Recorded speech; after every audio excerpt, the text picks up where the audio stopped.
My mom and dad hate me for being fat. Hi friends, I'm Alex. As far as I remember, I was always fat. I was 5, a little overweight for my weight. Back then, mom and dad loved me.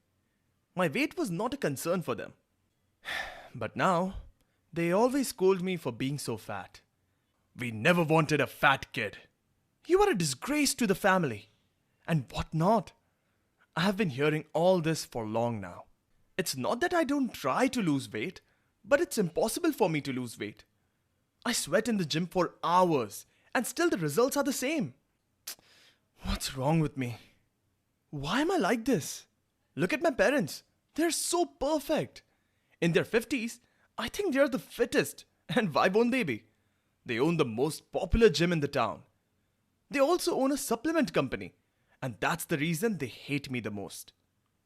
People in the town have been talking about me and taunting them. My dad has been a supermodel and mom loves being fit. Then, what's wrong with me?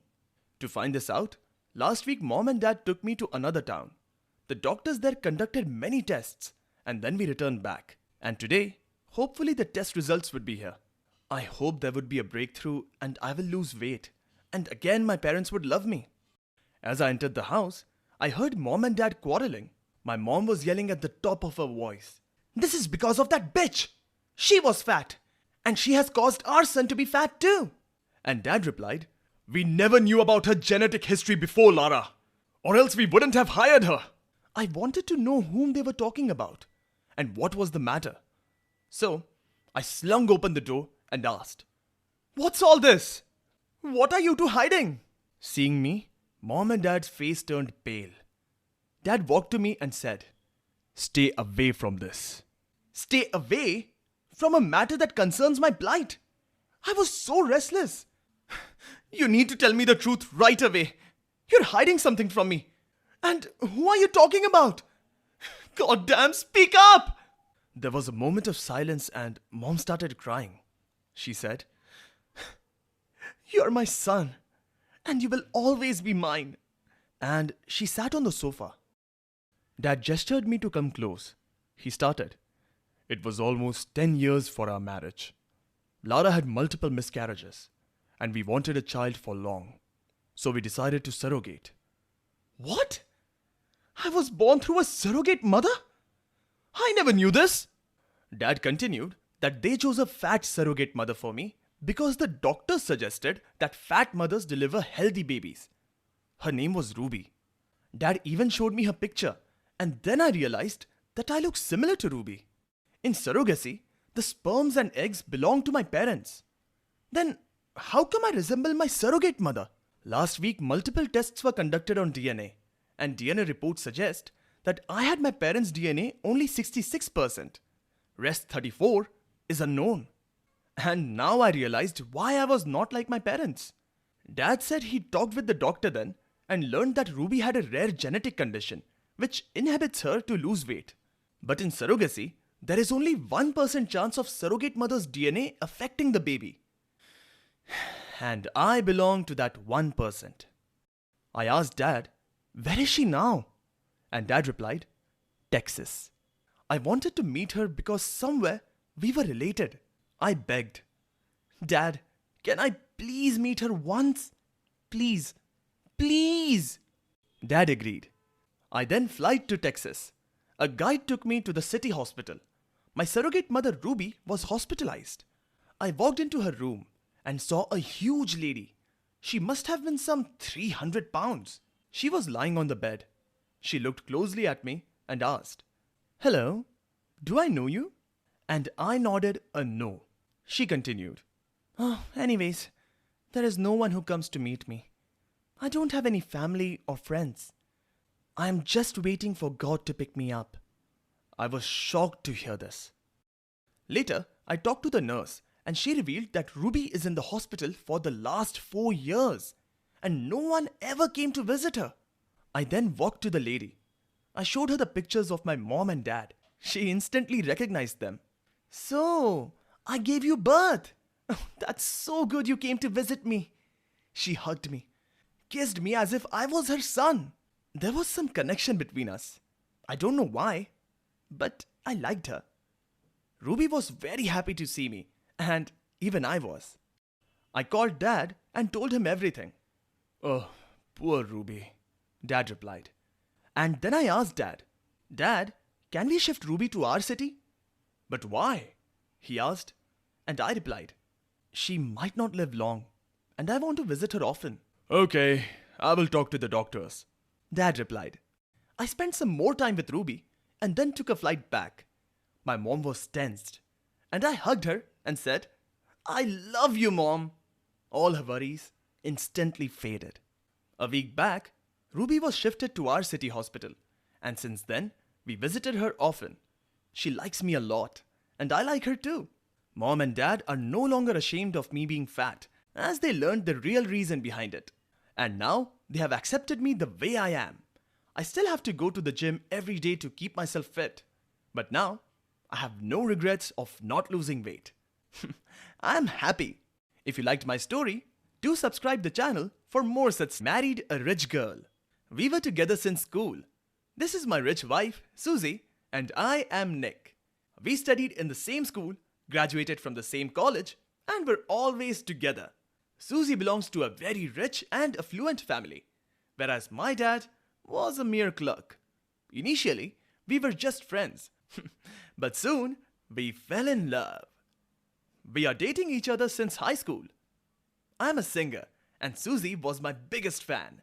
She cheered me and loved my voice. In college, when her parents came to know about our relationship, they tried to separate us.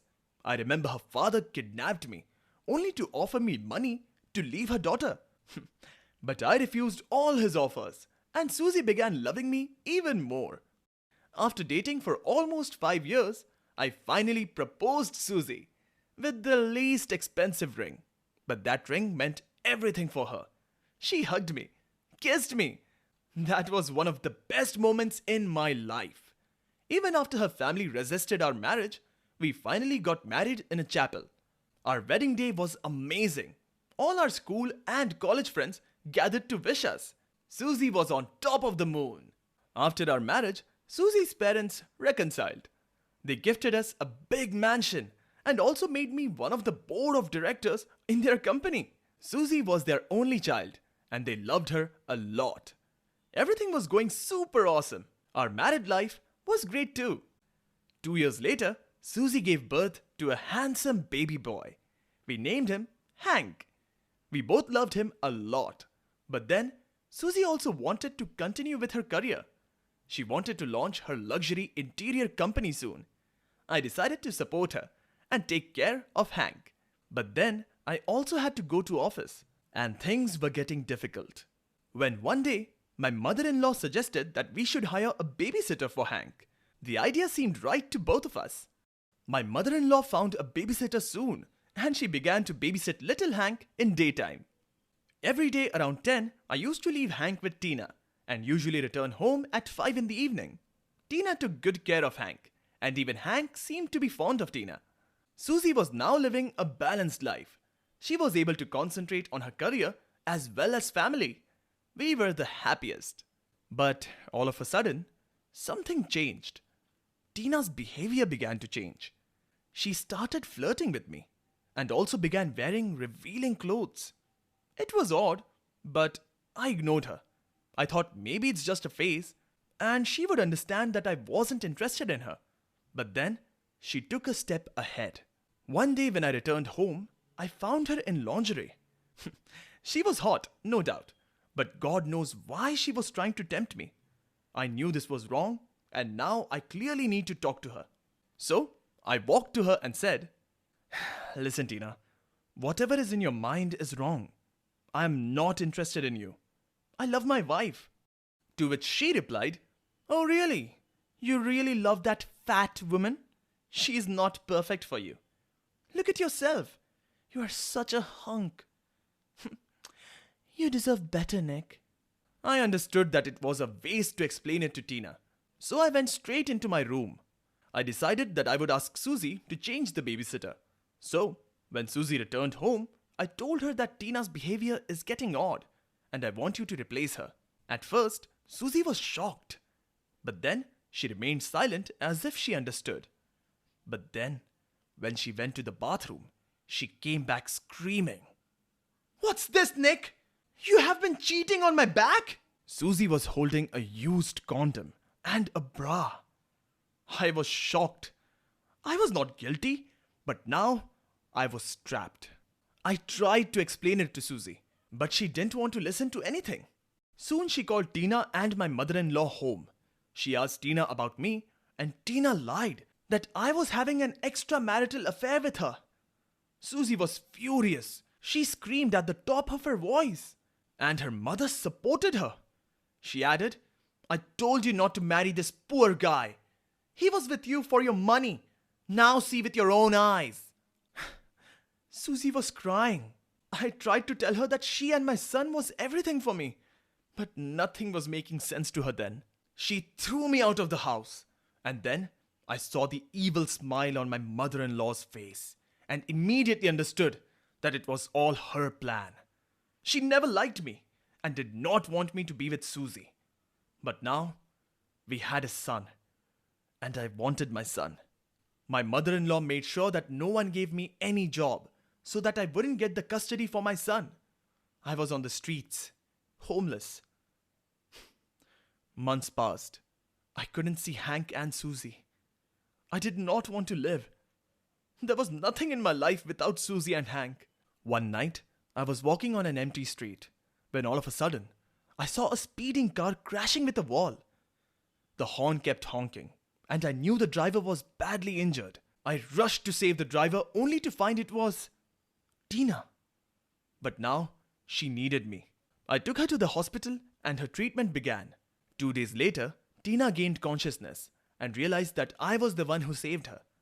She was feeling guilty for what she did to me. She thanked me for saving her and also said sorry. But now, everything was lost. I was again walking on the streets homeless when a huge car stopped by me. It was Susie with Hank. I cried seeing her. Tina had informed Susie about the truth, and it was all her mother's plot. Susie cried. She begged sorry. I hugged her. I was happy that I met Susie and Hank again. Last 2 months were the worst months of my life. Susie had a big argument with her mother and asked her to stay away. Things are better now, and I want them to stay like this forever. If you like my story, don't forget to like and subscribe.